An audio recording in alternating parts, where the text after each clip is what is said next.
ধেয়ে আসছে ভয়াবহ ঘূর্ণিঝড় মন্থা। বাংলাদেশের উপকূলীয় অঞ্চলে জারি করা হয়েছে সতর্কতা। এই ঝড়ের প্রভাবে কি হতে পারে, কোন কোন জেলার সবচেয়ে বেশি ঝুঁকিতে, বিস্তারিত জানতে ভিডিওটি সম্পূর্ণ দেখুন। ভারতের অন্ধ্রপ্রদেশ উপকূলে সৃষ্ট নিম্নচাপটি ধীরে ধীরে শক্তি বাড়িয়ে এখন রূপ নিচ্ছে ঘূর্ণিঝড়, যার নাম দেওয়া হয়েছে ঘূর্ণিঝড় মন্থা।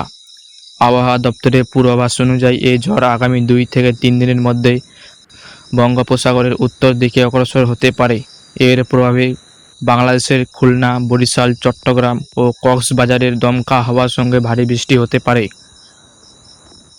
সমুদ্র বন্দরগুলোতে 1 নম্বর সতর্ক সংকেত দেখাতে বলা হয়েছে। মাছ ধরার নৌকা ও ট্রলারকে পরিবর্তনের নির্দেশ না দেওয়ার পর্যন্ত উপকূলের কাছাকাছি থাকতে বলা হয়েছে।